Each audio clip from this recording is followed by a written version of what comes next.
Hello Kanna, I hope that you all are fit and fine, and let me tell you that I am completely fine as well. In this video, we are going to discuss the changes or amendments that have come in the PGBP chapter, that is Profit and Gains of Business or Profession chapter for CA Intermediate May 24 and November 24 examinations. And as usual, before beginning the lecture, my humble request to you is to subscribe this channel Kanna and share it with your friends so that they can also take advantage of it. And obviously, your likes and comments mean a lot to me and they give me encouragement and motivation to keep on posting videos like this. So firstly, the amendment has come in the charging section, that is section number 28. That is only a small change, and the change is that we had earlier learnt that any benefit or perquisite which is related to business or profession will be taxable under PGBP head of income. There is no new thing in that. We have already learnt this concept. When we were discussing the charging section, I had told you if there is any benefit or perquisite which is arising in the course of business or profession, then such benefit or perquisite will be taxable under the head PGBP. Correct? Now what is the change? The change is that now the Income Tax Act has clarified that this benefit or perquisite can be in cash also, it can be in kind also, it can be partly in cash also, it can be partly in kind also. So cash, kind, partly in cash, partly in kind. If you had taken classes from me before this, I had already taught you like that only. So there is no new change in understanding. But if you had not taken classes, then let me tell you, whether it is in cash or in kind, the benefit or perquisite will be treated as PGBP income. Let me give you an example. ABC Limited is a distributor of Sujata Mixi. Now, the Sujata brand has told the distributor that they will give them one gold coin if they make a sale worth 25 crore rupees. So, ABC Limited made a sale of 25 crore rupees and the Sujata brand has given them a gold coin. Now this gold coin is nothing but a benefit or perquisite that has arisen in the course of business or profession. Hence this gold coin is taxable under PGBP head of income. Earlier there was a confusion whether only cash given by Sujata is taxable or even this gold coin is taxable. But now it is very clear whether in cash or in kind, this perquisite will be taxable under PGBP.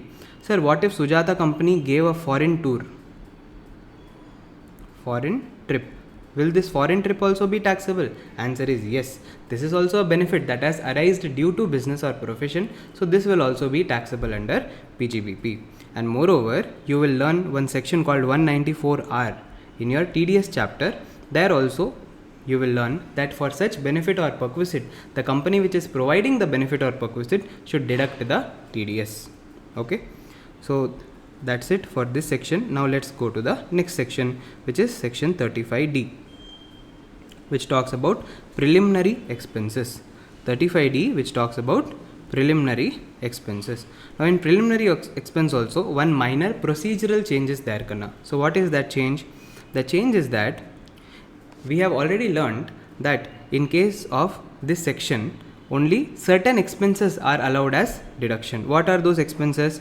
Feasibility report, project report, market survey, engineering services and legal charges. So these 5 types of expenses are allowed as deduction. Certain other expenses are also allowed in case of company. That also we had discussed. Now in the first 4 expenses, feasibility report, project report, market survey and engineering services, earlier the deduction was given only if the prior permission is taken for making these expenses, or if CBDT has given approval to certain vendor and from that vendor you had purchased these relevant items or made the relevant expenditure.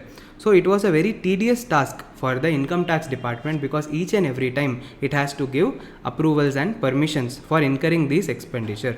So now to get rid of that problem, what they have done, the Income Tax Act has introduced a self-declaration basis of getting the expenses deducted. What is that self-declaration basis?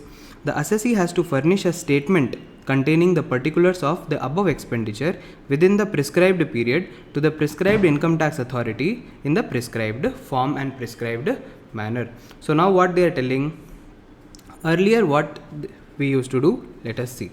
Earlier, let's say Mr. A wants to claim preliminary expenses as deduction. So what he will do, he will go to the income tax department and he will tell that I want to make so and so expense. So either income tax department will give permission,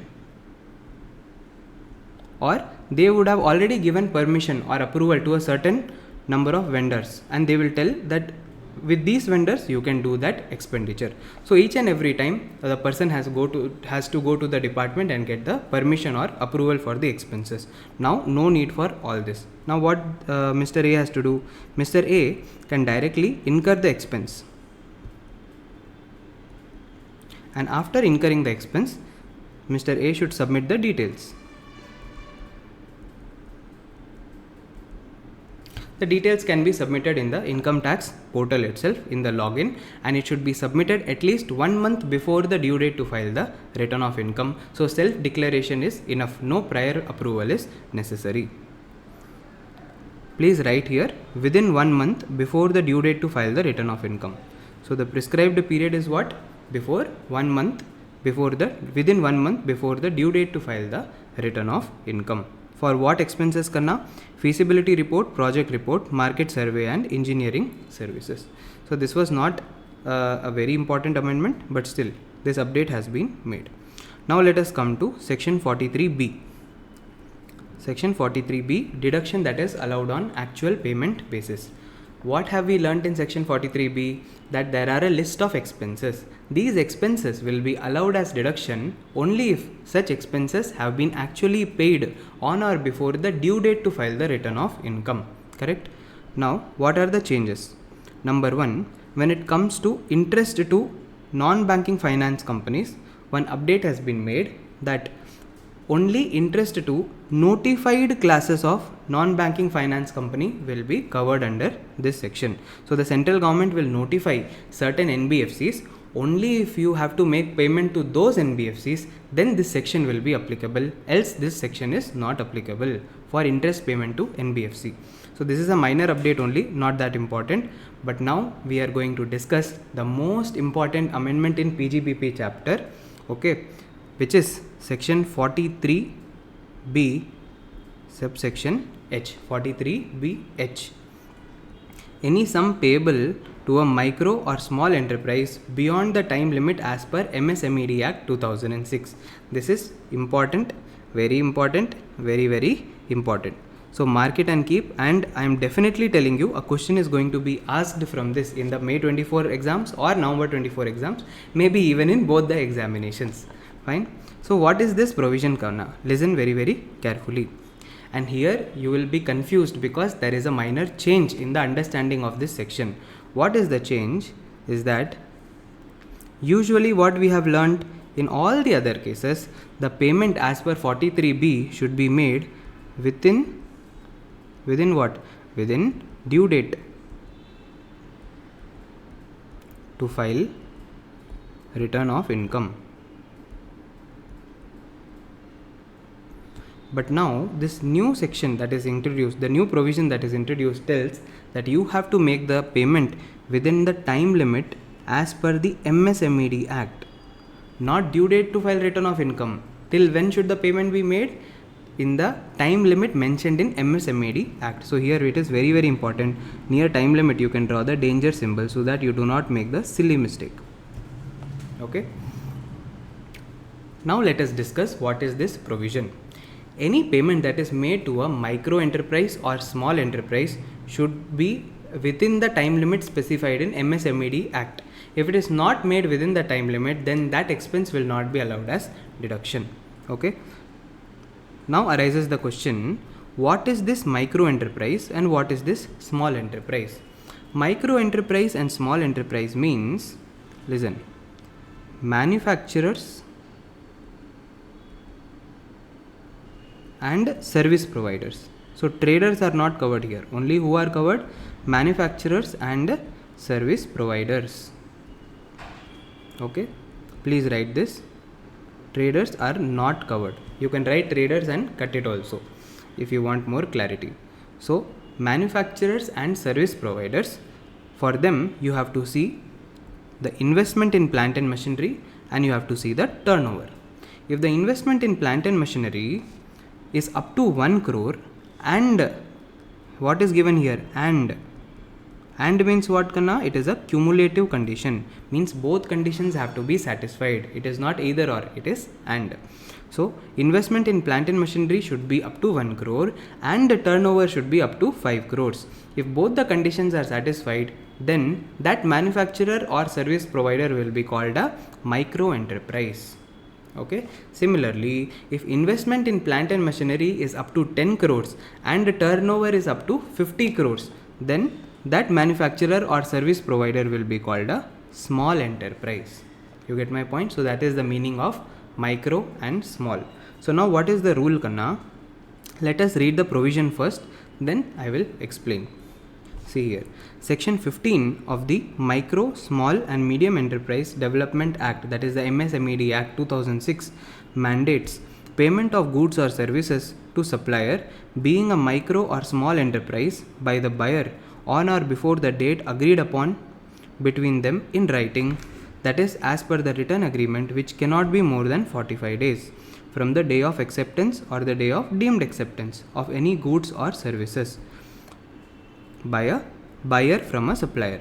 If there is no such written agreement, the payment shall be made before the appointed day, that is within 15 days. If any sum payable by the assessee to a micro or small enterprise is not paid as per written agreement within 15 days or within 15 days in case of no agreement, the deduction would be allowed in the previous year in which it is actually paid. So what did we understand? We understood that if any payment is to be made to a micro or small enterprise, then such payment should be made within 15 days. If there is no agreement, however, if there is agreement, the payment should be made as per agreement, but maximum can be only how much? 45 days. So I want you to please pause this video and copy down this chart in your notebook. So if assessee makes payment of goods or services to a micro or small enterprise, and only manufacturer and service provider are called micro and small enterprise, traders will not be called micro or small enterprise.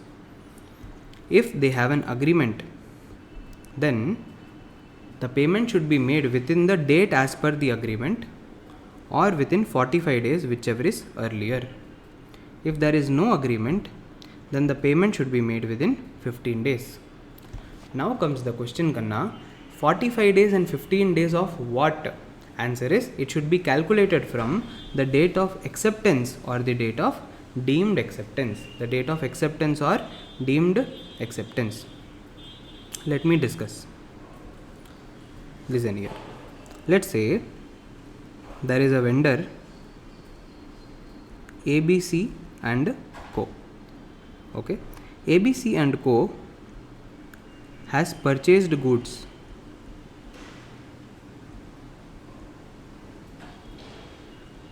from Mr.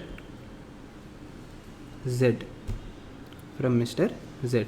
And Mr. Z is having a business, and that business is a micro enterprise.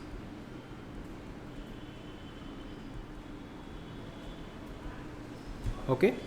The goods were delivered to ABC and Co.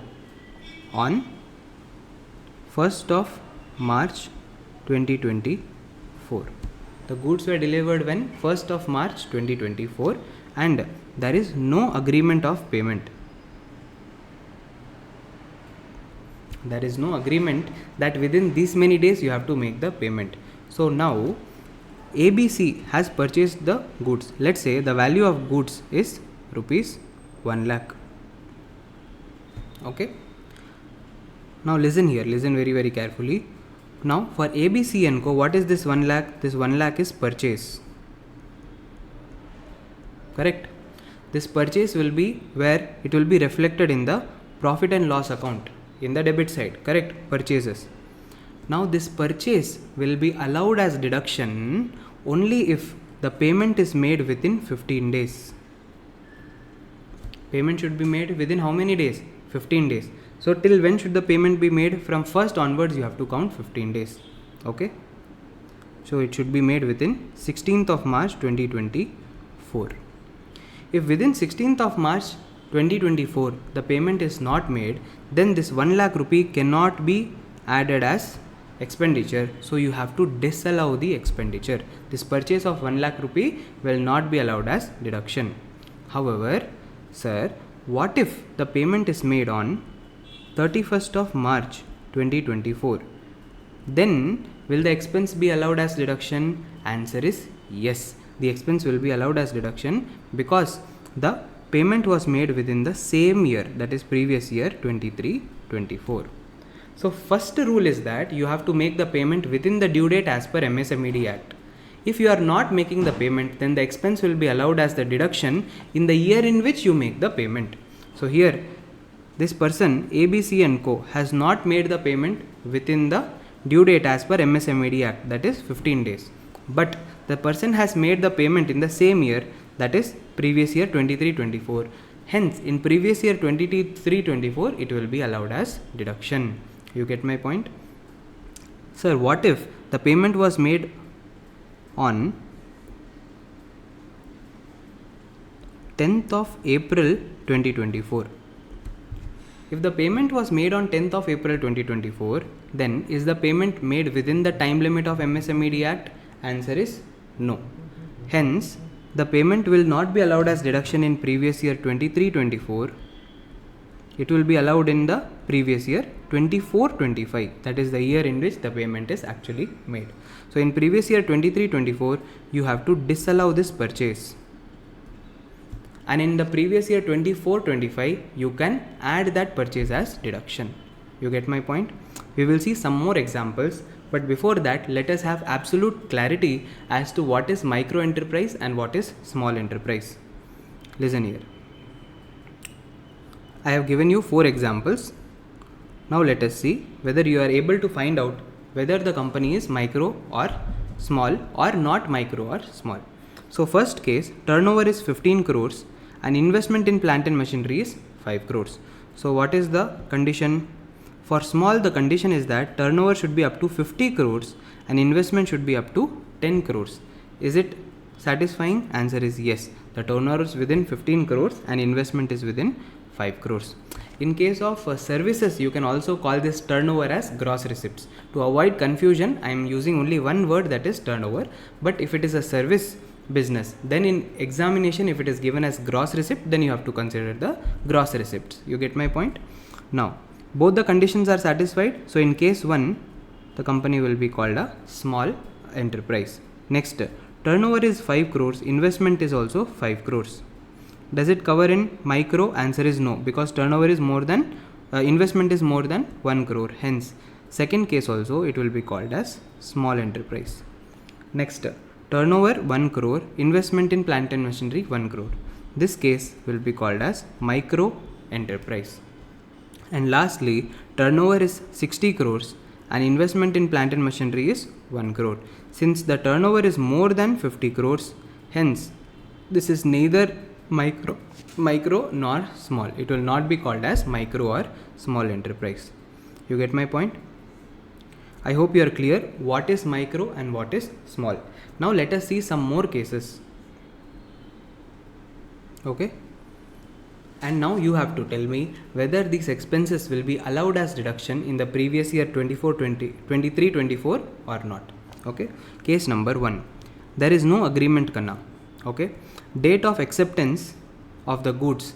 Sir, what is date of acceptance and what is date of deemed acceptance? That I have not covered, correct? So, this 15 days should be counted from the date of acceptance. Date of acceptance means date of receiving the goods or service. Okay, so the date on which you received the goods or service, from that day onwards you have to start counting the number of days. Sir, what is this date of deemed acceptance? I will give you an example. Let's say there is a person, Mr. A. Okay, they have purchased goods from Mr. B. Okay, now And Mr. A told that you don't give me the delivery, you give the delivery to Mr. C.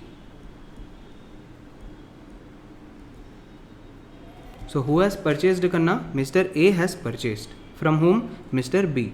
But delivery is given to whom? Mr. C. Hence, when delivery was given to Mr. C, it is considered as deemed acceptance for Mr. A.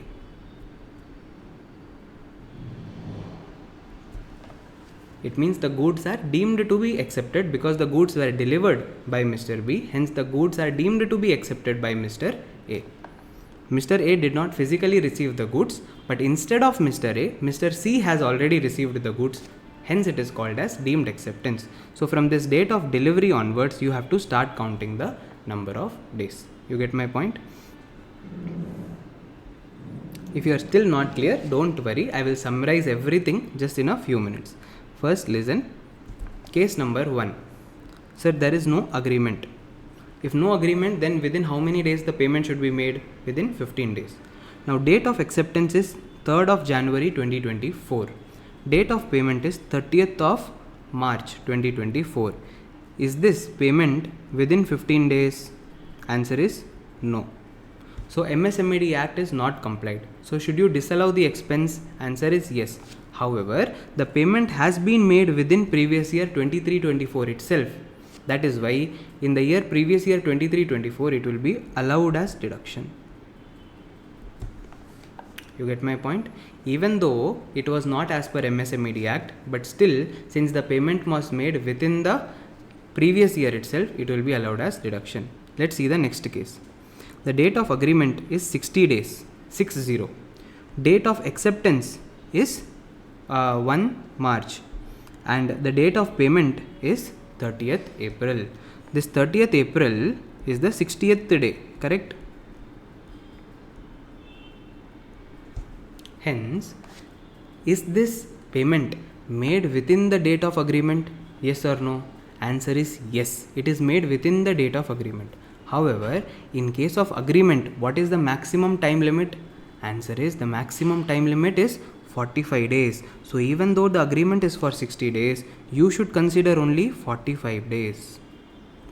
You get my point? Now you see whether the payment is made within 45 days. Answer is no. Payment is not made within 45 days. Hence, in previous year 23-24, it is not allowed as deduction. Not allowed as deduction. It is disallowed. So, you have to add back that purchase in the income. You get my point? It is not allowed as deduction.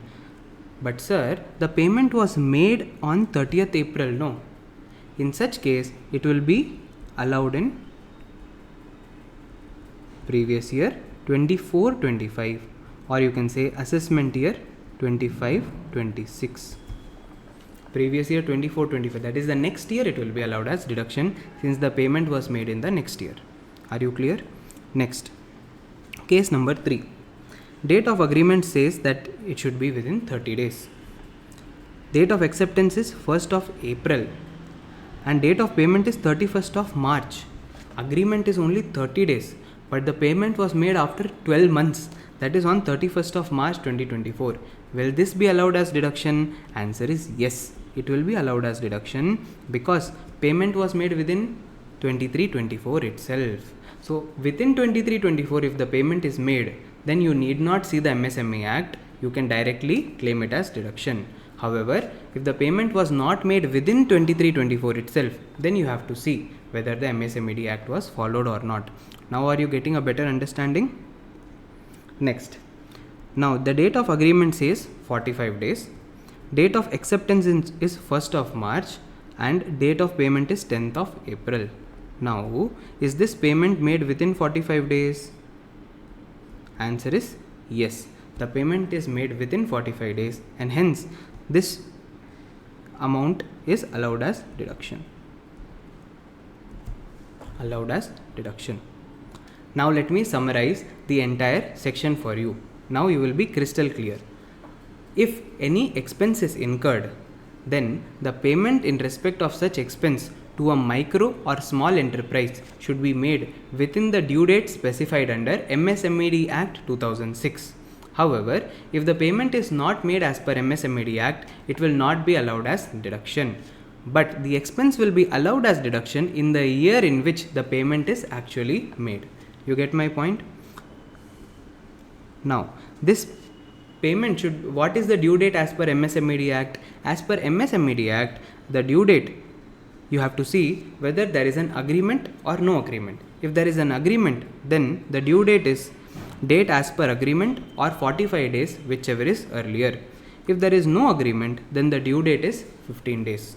Fine.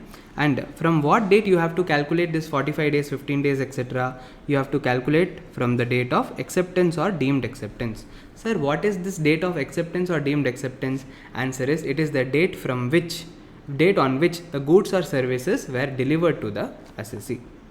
Fine.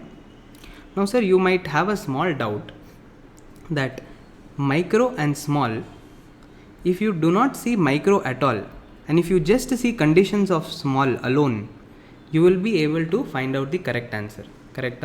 If the investment is within 10 crore and if the turnover is up to 50 crores, you have to follow this section. Correct? Then why we have to study micro enterprise meaning also? Answer is because the institute can also ask you an MCQ where they ask you what is the meaning of micro enterprise. So you have to know the meaning of micro enterprise as well. Fine. I hope you are crystal clear with this section. I have given you multiple examples and I think now you will be thorough with this provision. Now let us come to the next amendment, which comes in section 44 AD. Section 44 AD and section 44 ADA. In both these presumptive income sections, there is a new change which has been brought, which is a higher limit if you satisfy some conditions. So we have studied that the limit under section 44 AD is how much? 2 crores. Correct? Now the Income Tax Act tells the limit can become 3 crores also. The limit can become 3 crores also, but for that you have to satisfy one condition. What is that condition? The aggregate cash receipts should be within 5% of the total turnover or gross receipts. Okay, and in this case, even if there is a check or bank draft which is not account pay check or account pay bank draft, then that also will be considered as cash. You get my point? Now listen here. Let's say there is a person, Mr. A. Okay, for Mr. A, the turnover is 2 crore 60 lakhs. The turnover is how much? 2 crores 60 lakhs. So what they are telling, generally Mr. A will not be allowed to take the advantage of 44 AD presumptive income because the turnover is how much? It is more than 2 crores. But now what they are telling, that the turnover can be 2 crores 60 lakhs, even then the person can take the advantage of section 44 AD if the total cash receipts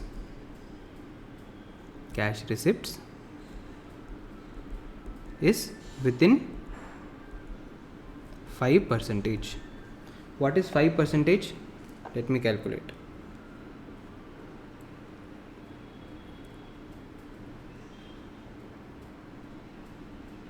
$13 lakhs. So if the total cash receipts is within 13 lakhs during the year, then even if the turnover is more than 2 crores, 44 AD section can be used. You get my point? And this is very simple section, but it can be confusing also because you have learnt a similar concept, not the same concept but similar concept in section 44 AB. In section 44 AB, we learnt that if you want to claim a higher limit of 10 crores for tax audit, then what you have to do, you have to see whether you have to satisfy two conditions. The aggregate cash receipt should be within 5% of total receipts, and aggregate cash payment should be within 5% of total payment.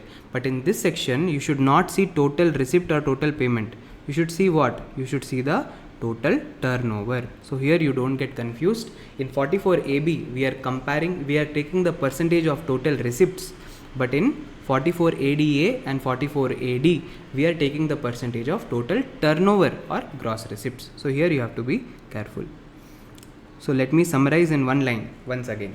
Generally, if the turnover is up to 2 crores, the assessee can take advantage of section 44 AD. But now there is a higher limit of up to 3 crores. So So if the turnover is more than 2 crores and within 3 crores, then you have to satisfy one condition. What is the condition? The condition is that the total cash receipts should be within 5% of the total turnover or gross receipts. And in this case, even if there is a check or bank draft which is not an account pay check or not an account pay bank draft, then it will be considered as cash. Okay. So here I can also tell you total cash receipts plus, or you can, if you want, you can write this. Okay. Total cash receipts plus non account payee check plus non account payee bank draft.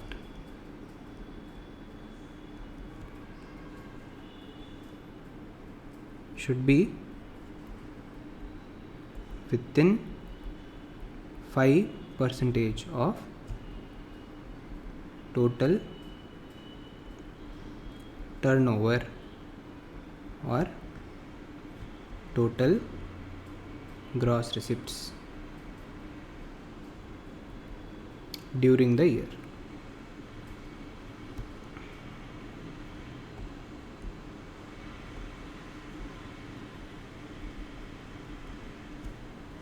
You can pause the video and copy this down wherever you find space. Fine. Now, if you understand this section, very simple to understand the next section karna. Similarly, in section 44ADA also, there is a higher limit of 75 lakhs. We have learned that the limit is 50 lakhs.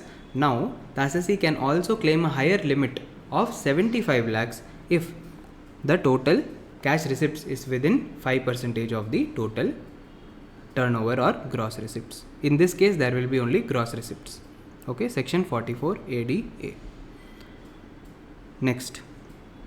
Now, changes in PGBP are over, but however, when I am teaching you income tax, I generally take some other provisions along with PGBP also. That includes agricultural income, that includes SEZ. So, there are changes in section 10AA, that is the section relating to SEZ.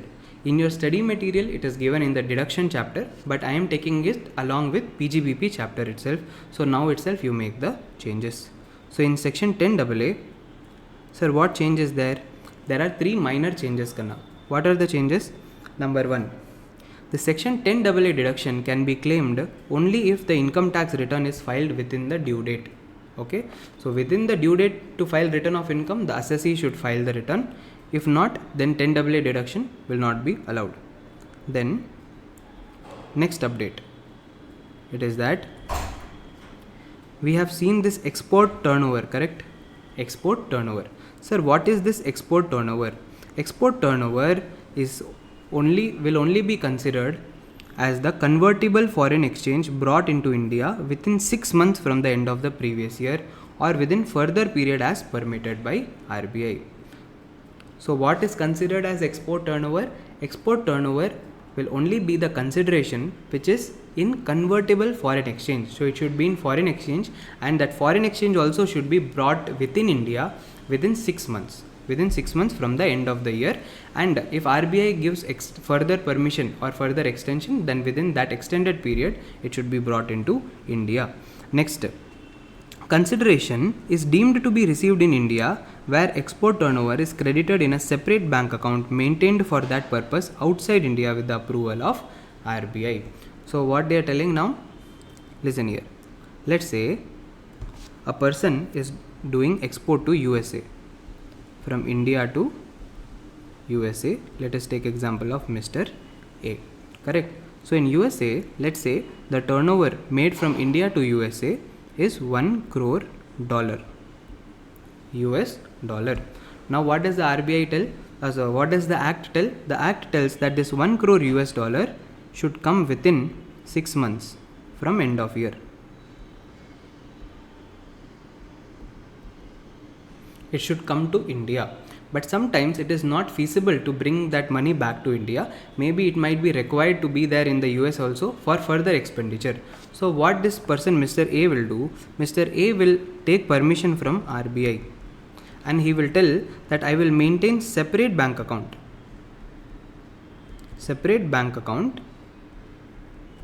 in USA. Okay, please grant me permission that whatever money I put it in the separate bank account in USA, it should be considered as money received in India. If RBI gives the permission, then such money also will be treated as it is received in India or it is brought back to India. You get my point? So these three minor changes only, not major updates. But yes, if you get an MCQ or something, then you should be able to answer. So only these many updates in PGBP chapter. Let us discuss the other updates in the next video karna. So see you in the next video. Till then, take care. Bye bye.